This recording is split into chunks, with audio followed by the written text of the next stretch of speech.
आज हमें जो टॉपिक पढ़ना है वो है कि भारत में गर्मपंथी नेताओं का उद्भव क्यों हुआ। क्या कारण था कि भारत के अंदर नरमपंथी राजनीति के साथ साथ उनके कुछ दिनों के बाद ही गर्मपंथी राजनीति ने जन्म लेना प्रारंभ कर दिया। गर्मपंथी नेताओं का एक उभार होना शुरू हो गया। तो देखिए, जब कभी भी सरकारें जनता के कष्टों की तरफ ध्यान देना बंद कर देती हैं, जब सरकारें जनता की समस्याओं को नहीं सुनती, उनकी दुख तकलीफों से उन्हें मतलब नहीं रहता, तो जनता के अंदर एक विद्रोह की भावना उत्पन्न होती है। जनता को लगने लगता है कि अब उसे सरकार का खुलकर विरोध करना चाहिए। हाँ, ये बात है कि उस विरोध करने की हिम्मत हर कोई नहीं दिखा पाता।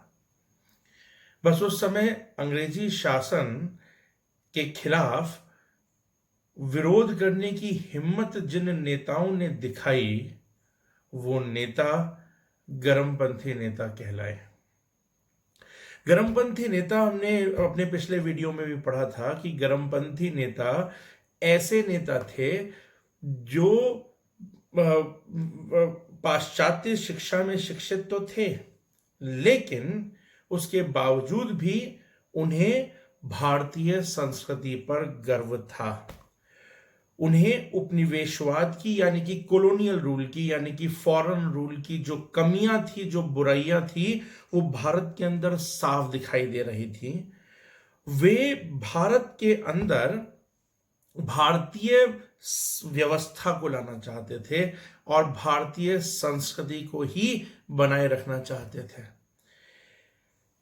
ये नेता मुख्य रूप से उस दौर में स्वामी रामकृष्ण परमहंस, स्वामी विवेकानंद, स्वामी दयानंद और बंकिम चंद्र चटर्जी जैसे विद्वानों के विचारों से बहुत ज्यादा प्रेरित थे। तो ऐसे नेता जो है गर्मपंथी नेता कहलाए। और इन नेताओं में 4 नेताओं का नाम बहुत बड़ा है, जिनमें से 3 की फोटो आज आपने वीडियो की शुरुआत में देखी भी होगी।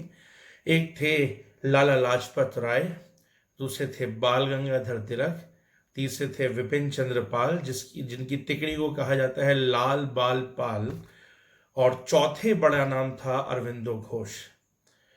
इसके अलावा और बहुत सारे इनके साथ गर्मपंथी नेता जुड़े हुए थे, पर ये 4 मुख्य नाम हैं और इसमें लाल बाल पाल की एक टिकड़ी है। एक पंजाब से है लाला लाजपत राय, एक महाराष्ट्र से है बाल गंगाधर तिलक, और एक बंगाल से हैं विपिन चंद्र पाल और अरविंदो घोष। तो अब उसी सवाल पर वापस आता हूं कि भारत के अंदर उग्रपंथ यानी कि मिलिटेंट पॉलिटिक्स यानी कि गर्मपंथी नेता यानी कि एक्सट्रीमिस्ट का उभार क्यों हुआ, क्या कारण बने, ऐसे क्या कारण थे। तो देखिए, कारण एक नहीं था, बहुत सारे कारण थे जिनके कारण भारत में गर्मपंथी राजनीति ने अपना विकास किया। शायद पहला कारण तो जो विश्लेषण नरमपंथी नेताओं ने प्रस्तुत किया, वह विश्लेषण ही था जो हमने लास्ट क्लास में पढ़ा था, ड्रेन ऑफ वेल्थ थ्योरी।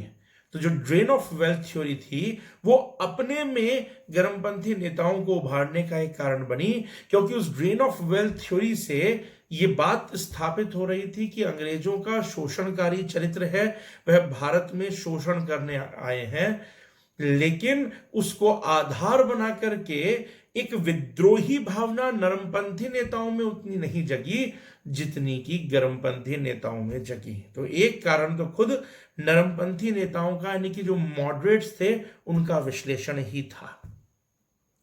दूसरा कारण अगर हम देखें तो दूसरा कारण माना जाता है कि भारतीय जीवन में, भारतीय लोगों के जीवन में बढ़ती हुई मुश्किलें, बढ़ती हुई दरिद्रता या दयनीयता, मतलब पॉवर्टी, गरीबी। भारतीय जनता में बहुत तेजी से गरीबी बढ़ रही थी, एक बात। दूसरी बात, यहाँ तेजी से बीमारियां बढ़ रही थी और बीमारियों में लगातार लाखों लोग मर जाते थे और अंग्रेजी शासन इस पर कोई ध्यान नहीं देता था। तब प्लेग की बीमारी, हैजे की बीमारी इतनी बड़ी बीमारी होती थी कि लाखों लाखों लोग प्लेग से और हैजे से भारत में मर जाते थे, मलेरिया से मर जाते थे, लेकिन अंग्रेजी शासन उस पर कोई ज्यादा ध्यान खास नहीं देता था। तो बीमारियों से भारतीयों की होने वाली मृत्यु, भारत में बहुत तेजी से जो गरीबी फैल रही थी, वह भी इन उग्रपंथी नेताओं की नाराजगी का एक बड़ा कारण था और इनके अंदर उपज रहे जो विद्रोह था उसका एक कारण था। साथ ही भारत में शिक्षा व्यवस्था अंग्रेज लेकर आए और उसके कारण भारत में शिक्षित लोगों की संख्या भी बढ़ने लगी और बहुत तेजी से बढ़ी और भारत में काफी बड़ी संख्या में शिक्षित लोग थे। लेकिन इसके साथ ही साथ एक बात और हो रही थी और वो ये कि भारत में शिक्षित लोग तो थे पर उनके पास रोजगार नहीं था। तो शिक्षित लोगों के अंदर बेरोजगारी तेजी से बढ़ रही थी और जब शिक्षित लोग बेरोजगार होते हैं तो उनके अंदर भी तीव्र विद्रोही भावना जागती है। तो माना जाता है कि एक कारण यह भी बना। इसके साथ ही साथ अगर हम देखें तो मैंने पहले ही बोल दिया कि कुछ पुराने समाज सुधारक भारत में ऐसे हुए जिन्होंने इन उग्रपंथी नेताओं को, जिनकी शिक्षाओं ने काफी प्रभावित किया। जैसे कि बड़ा नाम है उसमें स्वामी दयानंद, रामकृष्ण परमहंस, स्वामी विवेकानंद, बंकिम चंद्र चटर्जी, इन सभी ने राष्ट्रीय गौरव जागृत किया। इन सभी ने भारत की संस्कृति में पुनः भरोसा और उसकी गौरवान्वित इतिहास को उजागर करने की कोशिश की, उसकी गोल्डन एरा को रिवाइव करने की कोशिश की और प्राइड इन द कल्चर यानी कि अपनी संस्कृति में भरोसा, इस पर बहुत ज्यादा बल दिया। तो इन लोगों ने काफी ज्यादा प्रेरित किया इन गर्मपंथी नेताओं को। तो एक कारण यह भी था। और ये जो नेता, ये जो समाज सुधारक थे, ये केवल धार्मिक सामाजिक सुधारक ही नहीं थे। इन्होंने सबने अपनी कहीं ना कहीं राजनीति पर भी, या राजनीतिक सोच या शासन व्यवस्था कैसी हो, इस पर भी अपने विचार रखे। जैसे स्वामी दयानंद ने जो है वह एक लोकतंत्रात्मक व्यवस्था पर बात कर रखी है, उन्होंने एक गणात्मक व्यवस्था पर बात कर रखी है, यानी कि एक रिपब्लिक सिस्टम पर बात कर रखी है, डेमोक्रेटिक सिस्टम पर उन्होंने बात कर रखी है। अगर हम बात करें बंकिम चंद्र चट्टोपाध्याय, उन्होंने जो है स्वशासन यानी कि सेल्फ गवर्नेंस के इश्यूज पर बात कर रखी है। और स्वामी विवेकानंद तो भारत से बाहर जाकर के इंडियन कल्चर, इंडियन प्राइड और इंडियन सिस्टम को एक्सप्रेस कर आए हैं कि वो कितना महान रहा है। तो एक इनसे जो प्रेरणा मिलती है वो भी एक कारण मानी जाती है। और ये नेता जो मैंने बताए समाज सुधारक, ये उसी समय के समाज सुधारक है। नाउ अगला कारण अगर हम देखें तो कुछ अंतर्राष्ट्रीय घटनाएं भी इसका कारण बनी। कुछ अंतर्राष्ट्रीय घटनाओं ने भारतीयों को और इन खासकर इन गर्मपंथी नेताओं को प्रेरित किया, प्रभावित किया। जैसे कि दक्षिण अफ्रीका के अंदर जो है, स्पेशली दक्षिण अफ्रीका में, वैसे तो बहुत सारे ब्रिटिश कॉलोनीज जो थी, जो ब्रिटिश उपनिवेश थे, जहां पर ब्रिटेन ने जिन राष्ट्रों में अपना शासन कर रखा था, वहां पर भारतीयों के साथ एक अपमानजनक व्यवहार किया जाता था। लेकिन खासकर दक्षिण अफ्रीका के अंदर भारतीयों के साथ ब्रिटिश बहुत अपमानजनक व्यवहार कर रहे थे। उससे भी भारत के जो युवा थे वो बहुत ज्यादा नाराज थे। गांधी जी का जो स्ट्रगल है साउथ अफ्रीका का, वो हम लोग आगे पढ़ेंगे हम सब, लेकिन जानते हम सब हैं, तो वो पैरेलल उधर चल रहा था। दूसरी बात अगर हम देखें तो दक्षिण अफ्रीका में, आप गूगल करिएगा इस पर, तो दक्षिण अफ्रीका में एक बोअर युद्ध हुआ 1899 से 1902 के बीच में एक बोअर युद्ध हुआ। और इसने दिखाया कि कैसे हम कलेक्टिवली अगर लोग इकट्ठा हो जाएं तो कैसे एक बड़े से बड़े ताकतवर शासन को चुनौती दी जा सकती है। एक बड़ी सत्ता को, एक बड़ी ताकत को चुनौती हम कलेक्टिव तरीके से दे सकते हैं। ये साउथ अफ्रीका के बोअर वॉर ने जो है इसको प्रूफ किया 1899 से 1902 के बीच में। तो ये भी एक जो है एक एग्जाम्पल था जो भारतीयों के सामने स्थापित हुआ था। इसने भी भारतीयों को प्रेरणा दी कि अंग्रेजी शासन से को चुनौती दी जा सकती है, उसको का विरोध करने की क्षमताएं हैं हम में। अगर अगर हम देखें तो हमारे चारों तरफ जो कुछ घट रहा था वो हमें प्रेरित करता है, और ऐसे ही कुछ घटनाएं घटी, जैसे कि टर्की के अंदर, इजिप्ट के अंदर, और पर्शिया के अंदर, आयरलैंड के अंदर जो है, चीन और रूस में नेशनल मूवमेंट्स चल रहे थे, वहां पर राष्ट्रीय आंदोलन चल रहे थे, और इन राष्ट्रीय आंदोलनों ने भारत की युवा पीढ़ी को बहुत ज्यादा प्रेरित किया। तो एक आधार ये भी बना। साथ ही साथ हम देखें तो कहते हैं कि जापान ने इंडियंस को बहुत ज़्यादा प्रेरित किया, बहुत ज़्यादा प्रभावित किया, क्योंकि अगर हम देखें तो जापान जिस तरीके से आधुनिक जापान का उदय हुआ, जापान ने साबित कर दिया कि अपने दम पर विकसित हुआ जा सकता है, और इससे भारतीय युवाओं को ये प्रेरणा मिली कि भारत को विकसित होने के लिए किसी ब्रिटेन की बैसाखी की आवश्यकता नहीं है। भारत अपने दम पर विकसित हो सकता है। हम विकास के नाम पर या विकसित होने की इच्छा के नाम पर हम ब्रिटेन के द्वारा किया जा रहा अन्याय, अत्याचार और शोषण बर्दाश्त नहीं कर सकते। तो कहीं ना कहीं जापान ने अपने आप को एक मॉडर्न स्टेट की तरह से अपने दम पर डेवलप करके ये प्रूफ किया कि अपने दम पर राष्ट्र खड़े हो सकते हैं, राष्ट्र निर्माण हो सकता है। जापान एक एशियाई कंट्री था, उसने प्रूफ करके दिखाया।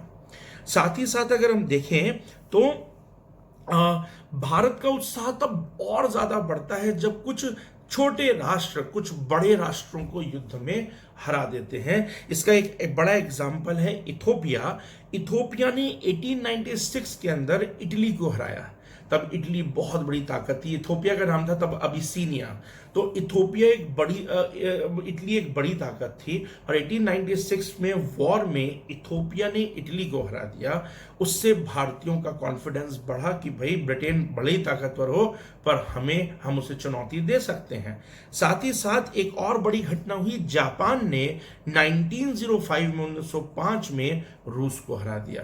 तो रूस की तुलना में जापान एक छोटा सा देश था, एक कमजोर देश था। सैन्य ताकत के नाम पर जापान कमजोर था रूस से, लेकिन जापान ने रूस को हरा दिया। तो इसने भी भारतीयों को बहुत ज्यादा प्रेरणा दी। तो इस तरीके से भारत के चारों तरफ की जो घटनाएं घट रही थी, इन्होंने भी इन नेताओं को प्रेरित किया विरोध करने का, और एक तरह से उग्रपंथ को भारत में जन्म देने के लिए प्रेरित किया। इसके साथ ही साथ अगर हम देखें तो एक बड़ा कारण ये था कि उदारवादियों के जो तरीके थे, जो मॉडरेट्स लीडर थे, हमारे पुराने मॉडरेट्स लीडर थे, उनके तरीकों से अब युवा जो है उसका मोहभंग हो रहा था। वो उससे डिटैच होता जा रहा था, वो उससे दूर भागने लगा था, वो उसको आकर्षित नहीं कर पा रहे थे। क्योंकि अगर हमारे उदारवादियों ने बहुत ज्यादा कुछ सॉलिड अचीवमेंट्स कर लिए होते, या इंडिया में सेल्फ गवर्नेंस ही उनके प्रयासों से आ गई होती, अब कुछ कंक्रीट अचीव हो गया होता, तो शायद युवा उनके तरीकों में भरोसा रखता। लेकिन जिस दिशा में जिन तरीकों से और जिस दिशा में मॉडरेट्स काम कर रहे थे, उदारवादी नेता काम कर रहे थे, युवा उससे बहुत ज्यादा आकर्षित नहीं था। अगर हम देखें तो क्योंकि जो प्रयास हुए वो प्रयास से खुद उदारवादी ही संतुष्ट नहीं थे। जैसे कि 1892 का चार्टर आया जो हमने पिछली क्लास में पढ़ा था, बट उससे खुद उदारवादियों को ही ऐसा नहीं लगा कि उन्होंने कुछ हासिल कर लिया है। तो एक ये भी कारण था। इनफैक्ट अगर हम देखें तो कुछ उग्रपंथियों ने तो उदारवादियों के तरीकों को खुल करके उसकी एक तरह से मजाक उड़ाया है। फॉर एग्जाम्पल अगर मैं बात करूं तो तिलक ने कांग्रेस को चापलूसों का प्रतिनिधि बोला एक जगह क्रिटिसाइज करते हुए कि कब तक अंग्रेजों की चापलूसी कांग्रेस करती रहेगी, उसका विरोध करने का समय आ चुका है, उसका विरोध करना चाहिए। साथ ही साथ अगर हम देखें तो तिलक ने कांग्रेस के लिए एक शब्द और इस्तेमाल किया, अवकाशीय मनोरंजन। यानी कि समय समय पर बस ये लोग मनोरंजन करने भर हैं, एंटरटेनमेंट के लिए इनकी एक्शंस को, मॉडरेट्स के एक्शंस को देखिए, इससे हासिल हमें कुछ बहुत ज्यादा नहीं होगा। उन्होंने तो एक बार मतलब यहाँ तक कह दिया कि जैसे साल में एक दो बार मेंढक टर्राते हैं, वैसे ही हमारे कांग्रेस के नेता एक दो बार अंग्रेजों को आगे कुछ कहते हुए दिखाई देते हैं। तो इनके तरीकों से भारत को कुछ हासिल होने वाला नहीं है। तो चाहे लाला लाजपत राय हों, चाहे बाल गंगाधर तिलक हों, बाद में शुरुआत में मॉडरेट्स के सपोर्ट में थे विपिन चंद्र पॉल, लेकिन बाद में वो भी जो है उनका विरोध करने लगे थे। तो इस तरीके से जो मॉडरेट्स थे, मॉडरेट्स की जमीन अब खिसक रही थी, क्योंकि युवा जिस तरीके के परिणाम चाहता था वो परिणाम मॉडरेट्स की राजनीति से नहीं मिल रहा था। तो एक कारण यह भी हुआ जिसने उग्रपंथ को बढ़ावा दिया भारत के अंदर। इसके साथ ही साथ देखें तो एक बड़ा कारण माना जाता है कर्जन और उसके भारत में लिए गए, उसके द्वारा लिए गए फैसले, कर्जन की नीतियां। कर्जन ने कभी भी भारतीयों, कर्जन थे भारत के वॉइसरॉय थे उस दौर में, तो कर्जन ने 1900 के आसपास 1900 के आसपास 1903 तक जो है अगर हम देखें तो कर्जन अगर हम देखें तो एक उनका जो रोल था वो रोल इंडियंस के लिए काफी नेगेटिव रोल रहा इन टर्म्स ऑफ रेस्पेक्ट। अगर बात करें, उन्होंने कभी भारतीय और भारतीय नेताओं को बहुत सम्मान नहीं दिया। हमने लास्ट वीडियो के अंदर देखा था कि किस तरह से कर्जन ने कहा था कि मैं कांग्रेस को की शांतिपूर्ण मृत्यु चाहता हूं और उस मृत्यु में मैं खुद सहयोग करूंगा। तो उन्होंने कांग्रेस को एक दल के रूप में भी कभी बहुत ज्यादा सम्मान नहीं दिया। यही नहीं, कर्जन कुछ ऐसे कानून कर्जन ने अपने समय में पास किए जो कहीं किसी को भी गुस्सा दिलाने वाले थे, किसी को भी नाराज करने वाले थे। फॉर एग्जाम्पल अगर हम बात करें तो 1904 के अंदर भारतीय विश्वविद्यालय कानून आया, और इस भारतीय विश्वविद्यालय कानून यानी कि यूनिवर्सिटीज एक्ट जो आया, इससे यूनिवर्सिटीज की पॉलिटिक्स पर बहुत ज्यादा कंट्रोल किया गया और यूनिवर्सिटीज को काफी कंट्रोल में सरकार ने लेने की कोशिश की, जिसका छात्र और छात्र नेताओं को यह बात बिल्कुल पसंद में नहीं आई। तो एक ये भी था। इसके अलावा अगर हम देखें तो एक ऑफिशियल सीक्रेट एक्ट, कर्जन ने एक ऑफिशियल सीक्रेट एक्ट बनवाया। इस ऑफिशियल सीक्रेट एक्ट को बनाने के कारण जो भारतीय प्रेस थी, उस भारतीय प्रेस को नियंत्रित करने की कोशिश की गई, उस पर कंट्रोल करने की कोशिश की गई, तो उसकी भी आलोचना हुई। भारत अकाल से जूझ रहा था, और अकाल से जब भारत जूझ रहा था उस दौर में 1903 में कर्जन ने भारत के अंदर दिल्ली दरबार का आयोजन किया और एक बहुत ज्यादा बड़ा महोत्सव करवाया जिसमें पैसे को खूब बर्बाद किया गया। तो ये भी जो है भारतीयों को दुखी करने वाला था कि जिस दौर में भारतीय भूख से बिलख रहे हों, उस समय कर्जन जो है वो महोत्सव कर रहा है या खुशियां मना रहा है। तो ये बात भी भारतीयों को काफी चुभी। तो एक कारण ये भी है जो कि माना जाता है। इसके अलावा जो है सरकार के और कुछ फैसले थे, जैसे कि 1898 में सरकार ने कानून बनाया कि कोई भी व्यक्ति जो सरकार के खिलाफ जनता को भड़काने की कोशिश करेगा वो अपराधी माना जाएगा, इसे अपराध घोषित कर दिया गया था। 1899 में कलकत्ता नगर निगम के अंदर, 1899 के अंदर कलकत्ता कॉरपोरेशन के अंदर, डिस्ट्रिक्ट कॉरपोरेशन के अंदर, नगर निगम के अंदर इंडियंस की जो संख्या थी घटा दी। तो कहां तो हमारी मांग चल रही थी कि रिप्रेजेंटेशन में हम इंडियंस की संख्या को बढ़ाया जाए, पॉलिटिकल रिप्रेजेंटेशन से इंडिया का बढ़ाया जाए, पर कलकत्ता नगर निगम में इंडियंस की संख्या को घटा दिया गया। तो एक काम ये भी करा गया। तो इस तरीके के जितने भी फैसले लिए गए, और फिर एक बहुत बड़ा फैसला वो था जो कर्जन ने लिया, वो था बंगाल के विभाजन का फैसला। तो जो बंगाल की, वो से हम आगे हमें पढ़ना है। तो जो पार्टीशन ऑफ बंगाल का फैसला था, बंगाल के विभाजन का जो फैसला था, उसके पीछे जो कर्जन का षड्यंत्र था, उसने भी भारतीयों को बहुत ज्यादा, भारतीयों में रोष पैदा किया, विद्रोह की भावना पैदा की, और उसके कारण भी गर्मपंथी नेता, मिलिटेंट नेता जो है वो भारत में मजबूत बने, उनका उभार आया, उनके सपोर्ट में ज्यादा लोग आने लगे। तो अगर इस तरीके से देखा जाए तो एक कर्जन की जो नीति थी, वो नीति भी एक बड़ा कारण मानी जाती है। बंगाल विभाजन उसमें एक महत्वपूर्ण कारण माना जाता है। इसके साथ ही साथ अगर हम देखें तो ये जो उग्रपंथी नेता थे, इनके द्वारा जो कोशिशें की गई, जो प्रयास किए गए अलग अलग ढंग से, उन प्रयासों ने भी उग्रपंथ को और आगे उभारा। इसमें विशेष प्रयास मैं कहूँगा तो बाल गंगाधर तिलक के प्रयास थे भारत में उग्रपंथ को बड़ा करने में। एक बड़े प्रयास थे, उन्होंने अपनी तरफ से बहुत सारी कोशिशें की हैं। उनकी कोशिशों की अगर मैं बात करूं तो इस पर एग्जाम में क्वेश्चन भी काफी बार आ चुका है, आता ही है कि तिलक ने शिवाजी और गणपति महोत्सव प्रारंभ किए, जो कि जिसका भारत में गरम पंथ को उभारने में काफी बड़ा योगदान है। उन्होंने शिवाजी और गणपति महोत्सव को भारत में प्रारंभ किया। 1893 में गणपति महोत्सव को उन्होंने प्रारंभ किया। ये परंपरा तो ये पुरानी थी, लेकिन इसको महोत्सव की तरह से महाराष्ट्र के अंदर तिलक ने मनाना शुरू किया। और तिलक ने इस गणपति महोत्सव में, क्योंकि ईश्वर की आराधना है तो बहुत बड़ी संख्या में जनता इसके अंदर जुटती थी।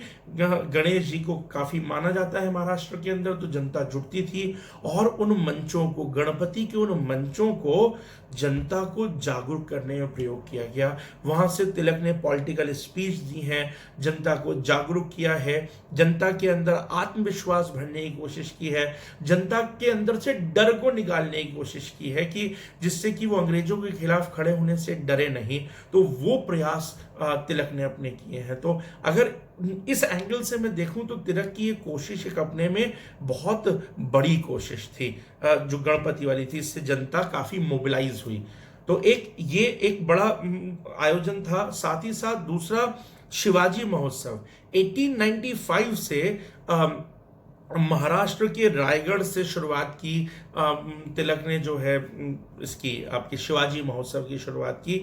और इसके माध्यम से देखिए, शिवाजी महाराष्ट्र के अंदर एक बहुत पॉपुलर लीडर थे, और बहुत पॉपुलर लीडर होने के कारण, बहुत पॉपुलर शासक होने के कारण जो है उनको बहुत माना जाता था महाराष्ट्र के अंदर। तो शिवाजी के नाम पर जनता वहां पर खूब जुटती थी पंडालों के अंदर। तो शिवाजी महोत्सव मनाया जाता था। शिवाजी महोत्सव के दौरान वो कहानियां सुनाते थे तिलक कि कैसे शिवाजी के द्वारा अफजल को मारा गया, अफजल की हत्या की गई। और कहा जाता है कि तिलक की ही प्रेरणा से 1897 के अंदर पुणे में चापेकर बंधु थे, चापेकर ब्रदर्स थे।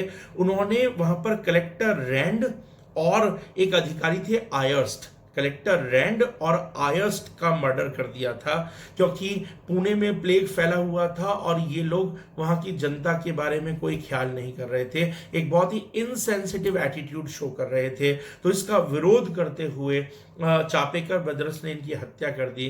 तो तिलक पर आरोप आया कि तिलक ने अपने शिवाजी महोत्सव के माध्यम से ऐसे युवाओं को भड़काने की कोशिश की है, और कहीं ना कहीं ये जो हत्या है इसके पीछे तिलक की ही साजिश है, ऐसी बात की गई। और इसके लिए तिलक को 1.5 साल की सजा भी हुई। 1.5 साल के लिए तिलक जेल गए। तिलक जेल आते जाते रहते थे, तो 1.5 साल के लिए जेल गए। तो तिलक ने दिखाया कि वो डरते नहीं हैं अंग्रेजी शासन से। तो एक ये तरीका था तिलक का, जिससे उन्होंने भारत के अंदर एक निडरता का भाव पैदा करने की कोशिश की। और इसमें उनका साथ दिया लाला लाजपत राय ने, अरविंदो घोष ने और विपिन चंद्र पॉल ने। इन सब ने इनका साथ इसके अंदर दिया। तो ये सारी चीजें अगर हम देखें, पत्र पत्रिकाओं का सहारा भी लिया गया। 2 पत्रिकाएं बहुत महत्वपूर्ण एग्जाम में आती हैं, 2 न्यूज़पेपर्स बहुत महत्वपूर्ण हैं। एक है मराठा, जो तिलक छापते थे, मराठा के माध्यम से जनता को जागरूक करने की कोशिश करते थे। ये मराठा इंग्लिश लैंग्वेज में जो है छपता था। और एक तिलक ने छापा केसरी नाम से, केसरी मराठी लैंग्वेज के अंदर छपता था। तो इस तरीके से पत्र पत्रिकाएं छाप करके भी तिलक जो है जागरूकता लाने की कोशिश कर रहे थे।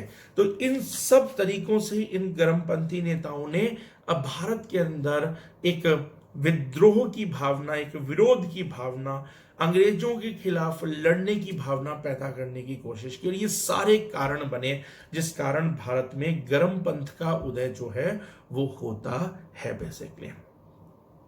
नाउ अगर अब हम सम अप करें और कंपैरिजन करें नरमपंथी नेताओं में और गर्मपंथी नेताओं में, तो कुछ मेजर डिफरेंस हमको दिखाई देते हैं। सबसे पहला डिफरेंस तो है कि नरमपंथी को भरोसा था, जो मॉडरेट्स थे उनको भरोसा था कि अंग्रेज प्रगतिवादी हैं और वो जो है प्रोग्रेसिव हैं और अंग्रेजों के साथ रह करके भारत का विकास संभव है, भारत का डेवलपमेंट संभव है। लेकिन जो हमारे गर्मपंथी नेता थे, जो हमारे मिलिटेंट लीडर्स थे, उन्हें अंग्रेजों में कोई भरोसा नहीं था, उनकी प्रोग्रेसिवनेस में, और ना उन्हें उससे कोई लेना देना था, और उन्हें पूरा भरोसा था कि the Britishers are exploitative in India, जो अंग्रेज हैं वह भारत के अंदर शोषणकारी हैं।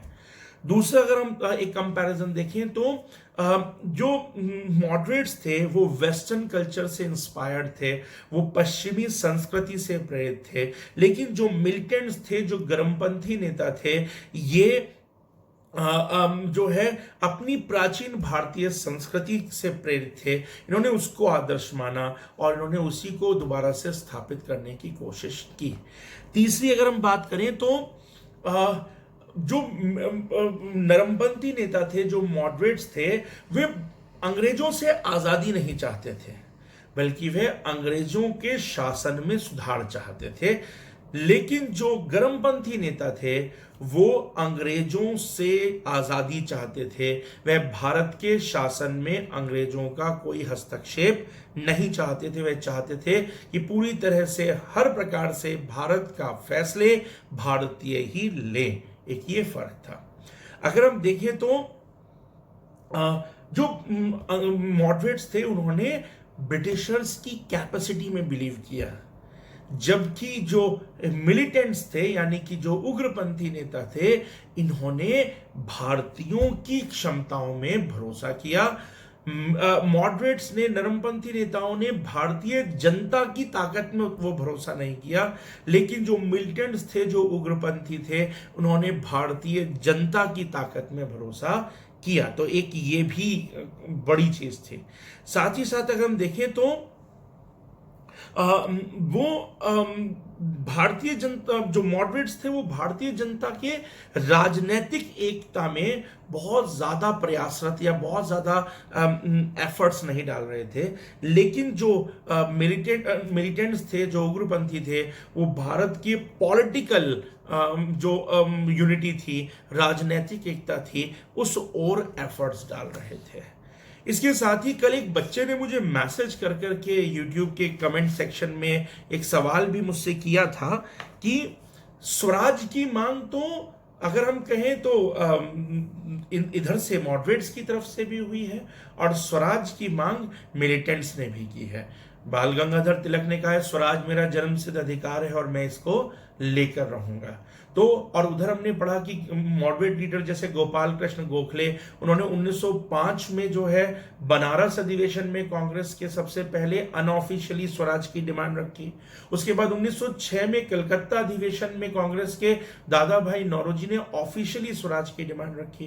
तो मॉडरेट्स ने भी स्वराज की डिमांड रखी और मिलिटेंट्स ने भी स्वराज की डिमांड रखी।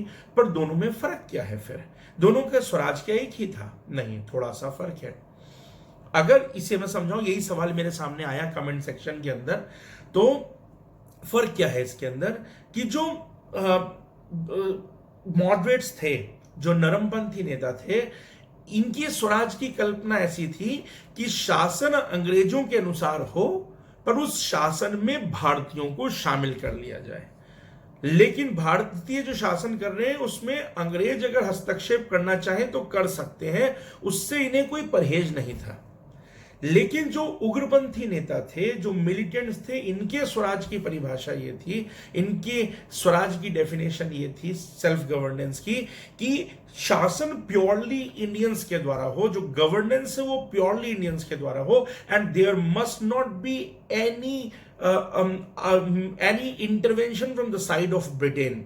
ब्रिटेन उसमें कोई हस्तक्षेप ना करे, भारतीयों का शासन पूर्णतः भारतीय ही चलाए। तो भारतीय जो उग्रपंथी थे उनका स्वराज और जो नरमपंथी थे उनके स्वराज की सोच में भी डिफरेंस था, इसमें भी अंतर था।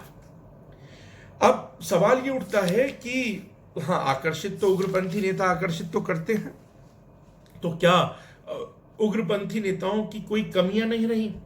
मॉडरेट्स की तो हमने लास्ट क्लास में पढ़ी थी। तो अगर हम देखें तो उग्रपंथ में भी कुछ कमियां तो थी। जैसे अगर इन पर कुछ आरोप तो आते हैं, आरोप ये आते हैं कि कहीं ना कहीं जो उग्रपंथी नेता थे, इन्होंने ब्रिटेन के विरोध करने के क्रम में, ब्रिटेन के विरोध करने के प्रोसेस में, इन्होंने ब्रिटेन के द्वारा किए गए अच्छे कदमों का भी विरोध किया, जो कि भारतीयों के हित में किए गए फैसले थे, उन फैसलों का भी विरोध किया, जो कि मॉडरेट्स को भी बुरा लगता था। इसका अगर मैं एक एग्जांपल दूं तो एग्जांपल 1891 का है। 1891 के अंदर एक बिल आया, age of consent bill. Age of consent bill Britishers लाए, लेकिन तिलक ने इस एज ऑफ कंसेंट बिल का विरोध किया। ये था क्या एज ऑफ कंसेंट बिल? सोच करके आपको भी लगेगा कि तिलक का विरोध करना क्या ठीक था? विरोध ये किया, बिल क्या था? बिल ये था कि मेल फीमेल के रिलेशनशिप बिल्ड करने, सेक्सुअल रिलेशनशिप बिल्ड करने की जो एज है, वो कंसेंट एज जो है, यानी कि सहमति की, संबंध बनाने की सहमति की आयु जो है, वो 10 साल चल रही थी तब, इसे बढ़ा देना चाहिए और 10 साल से 12 साल कर देना चाहिए इस तरीके के संबंध बनाने की एज को, कानूनन रूप से। अच्छा, तो अब मेरे हिसाब से तो आज हम देखेंगे तो 12 साल भी तो बहुत कम एज थी, लेकिन 10 से 12 करना एक प्रोग्रेसिव कदम था। पर तिलक ने इसका भी विरोध किया, क्योंकि उस समय भारत में बाल विवाह बहुत हो जाते थे, और बाल विवाह होने के बाद जो है इस तरीके के संबंध कम आयु में बन जाते थे। तो कहीं ना कहीं इसमें जो बाल विवाह था उस पर भी रोक लगनी शुरू हो जाएगी एक तरह से। तो तिलक ने इसे भारतीय संस्कृति पर हमला कहा कि इसमें भारतीयों की संस्कृति के मामले अंग्रेज अपने कानूनों से तय न करें, और इस तरीके से विरोध करने के नाम पर एज ऑफ कंसेंट बिल का विरोध उन्होंने किया। एक आरोप खासकर तिलक पर भी आता है कि इन्होंने कहीं ना कहीं थोड़ा कम्युनलिज्म को भी बढ़ावा दिया, यानी कि सांप्रदायिकता को भी बढ़ावा दिया, क्योंकि जब राजनीतिक बात करने के लिए धार्मिक मंचों का इस्तेमाल होगा, गणपति एक शुद्ध धार्मिक त्योहार है, धार्मिक आयोजन है, तो जब धार्मिक मंचों पर राजनीति की चर्चा होगी तो कहीं ना कहीं राजनीति में सांप्रदायिकता यानी कम्युनलिज्म भी जो है वो आना शुरू हो जाएगा। उन्होंने जो है शिवाजी का आयोजन करना शुरू किया, महोत्सव का, गणपति महोत्सव का आयोजन शुरू किया, और जो प्रोग्रेसिव कदम थे हिंदू संस्कृति पे हमले के नाम पर, उनका विरोध करना शुरू किया। तो धीरे धीरे तिलक पर एक कम्युनल लीडर होने का एक स्टैंप भी लगने लगा, एक ठप्पा भी लगने लगा। तो ये कहीं ना कहीं उनका एक आलोचनात्मक पक्ष हो जाता है। एक पक्ष आलोचनात्मक यह भी है कि उग्रवादियों ने हर चीज हासिल करने के लिए थोड़ी जल्दबाजी भी दिखाई, और जल्दबाजी में कुछ ऐसे कदम उठाए जिसके दूरगामी परिणाम हुए। हम बंगाल विभाजन का जब विश्लेषण करेंगे तब हम इस पर बात करेंगे कि दूरगामी परिणाम हुए, क्योंकि उन्होंने मॉडरेट्स की आलोचनाएं तो की, लेकिन मॉडरेट्स के अनुभवों से सीखा कम। वो सीख भी सकते थे। जो नरमपंथी नेता थे, उनकी जो सकारात्मक चीजें थी या जो उनकी समझदारी थी, उस समझदारी का इस्तेमाल उग्रवादियों ने, उग्रपंथियों ने थोड़ा कम किया। तो ये भी एक आलोचनात्मक पक्ष है। बहरहाल आलोचनाएं होती रहती हैं, लेकिन हम ये देखेंगे कि उग्रपंथियों ने, इन उग्रवादी नेताओं ने भारत में वो आग जलाई, वो मशाल जलाई जिस मशाल को आग का रूप महात्मा गांधी देंगे। तो वो मशाल जलनी बहुत जरूरी थी। तो उसका अगर हम कहें तो वो जागृत भारत के अंदर उसे जलाने, उस मशाल को जलाने का काम, उस टॉर्च को लिट करने का काम जो है वो इन उग्रपंथियों ने भारत में कर दिया था, कि कम से कम एक परंपरा, अंग्रेजों के खिलाफ बोलने की परंपरा, उनका विरोध करने की या खुलकर के उनके सामने आकर विरोध करने की जो कोशिशें थी, उसकी शुरुआत भारत के अंदर इन उग्रपंथी नेताओं ने कर दी। ये कल्चर स्टैब्लिश कर दी, जिसका फायदा आगे जाकर के महात्मा गांधी को जरूर मिलेगा। यही उग्रपंथी धारा आगे जाकर के गांधीवाद के उदय के लिए नींव का काम करेगी, एक फाउंडेशन का काम करेगी। तो हम इस बात को तो नहीं नकार सकते हैं, भले ही इनको वो परिणाम ना मिले हों जो ये हासिल करना चाहते थे, लेकिन कहीं ना कहीं जो अंतिम रूप से हमें परिणाम मिले, उस और जिस लाइन ऑफ एक्शन पर भारत का नेशनल मूवमेंट आगे गांधीयन एरा में बढ़ेगा, उसकी फाउंडेशन हम जो है वो इन्हीं एक्सट्रीमिस्ट मिलिटेंट्स लीडर्स के तरीकों में हम देखते हैं। तो रोल इनका बहुत ज्यादा महत्वपूर्ण है भारतीय राजनीति के अंदर। तो ये तो एक एनालिसिस था मॉडरेट लीडरशिप का और एक्सट्रीमिस्ट लीडरशिप का। नाउ इसके रिगार्डिंग एक 4 पेज के नोट्स जो हैं मैंने अभी जो हमारा वही जो सिविल एकेडमी की वेबसाइट में स्टडी मटेरियल का सेक्शन है उसमें मैंने नोट्स को अपलोड कर दिया है। आप वहां से डाउनलोड कर लें। जिन बच्चों के पास डाउनलोड लिंक नहीं है वो इस वीडियो के डिस्क्रिप्शन में डाउनलोड लिंक आपको मिल जाएगा, वहां हमने पेस्ट कर दिया है, तो वहां से आप डाउनलोड लिंक ले लें। तो करंट अफेयर्स भी आप जो है इंस्टीट्यूट की वेबसाइट से डेली डाउनलोड कर सकते हैं और इस वीडियो से जुड़े हुए जो नोट्स हैं वो नोट्स आपको मिल जाएंगे। नोट्स का टाइटल होगा पार्टीशन ऑफ बंगाल, तो उसमें पार्टीशन ऑफ बंगाल पर भी बातें हैं और जो एक्सट्रीमिस्ट लीडर्स का एनालिसिस है वो भी उसके अंदर गिवन है, वो भी उसके अंदर दिया गया है। इसके अलावा एक नोट और भी है जो कि आपको उसके अंदर मिल जाएगा, जिसमें लाला लाजपत राय, बाल गंगाधर तिलक, विपिन चंद्र पॉल और अरविंदो घोष के बारे में कुछ जानकारियां भी दी गई हैं, तो वो नोट्स भी आप वहां से डाउनलोड कर लीजिएगा। अब इस वीडियो को मैं यहां पर एंड कर रहा हूं और जल्द ही मेरा अगला वीडियो विद इन 24 आवर्स ही मेरा अगला वीडियो भी जो है आपके सामने आ जाएगा, जिसमें हम उन बचे हुए प्रश्नों पर बात करेंगे जो हमने लास्ट वीडियो में जो प्रश्न खड़े किए थे। एक मुद्दा जो हम नेक्स्ट वीडियो में डील करेंगे, यानी कि पार्ट 7 के अंदर हम डील करेंगे कि क्यों लिया कर्जन ने बंगाल के विभाजन का फैसला। उसके बाद हम डील करेंगे स्वदेशी आंदोलन को, कि स्वदेशी आंदोलन जो चलाया गया, जो कि भारत का पहला राजनीतिक आंदोलन था जो कि चला आधुनिक भारत में। उसके अलावा क्यों कांग्रेस का विभाजन हुआ और कांग्रेस के सूरत अधिवेशन और कांग्रेस के विभाजन के बारे में बात करेंगे और उसी से जुड़ी हुई जो अन्य घटनाएं हैं उन पर चर्चाएं करेंगे। जूता कांड भी उसी से जुड़ी हुई घटना है। तो इन सारे जो बचे हुए प्रश्न हैं, अगला वीडियो बहुत जल्द आएगा, इस बार लेट नहीं होगा, विद इन 24 आवर्स से आ जाएगा। तो अगले वीडियो में मैं आपके साथ चर्चा करूंगा इन बातों पर।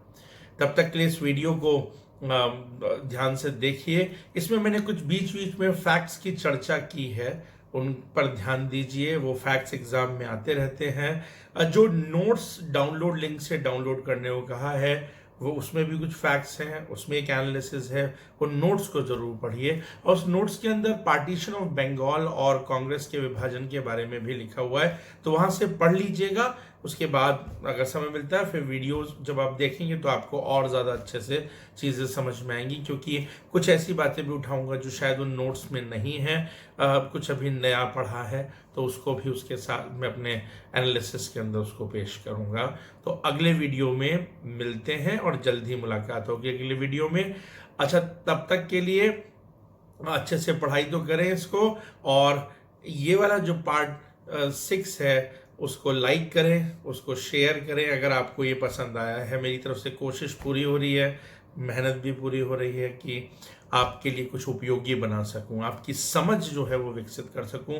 इन्फॉर्मेशंस आपको बहुत आराम से बहुत सारी बुक्स, मैगजीन्स और बहुत सारे नोट्स में मिल जाती है, लेकिन बात यह है कि उस हिस्ट्री को आप ग्रैस्प कर सकें, वो जिंदगी भर हिस्ट्री आपके साथ रहे, आपको रटनी ना पड़े, आपको मगअप ना करनी पड़े, वो कंसेप्ट्स आपके अंदर रहें कि क्या हुआ भारत के अंदर हमारे पास्ट में, वो मेरा मेन पर्पस है आपको देना।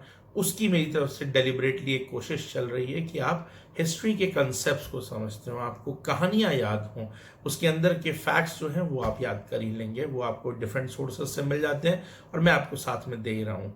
तो उस एंगल से प्लीज़ ज़रूर पढ़िएगा। अगर आपको ये वीडियो उपयोगी लगा हो तो प्लीज़ इसे लाइक करिए।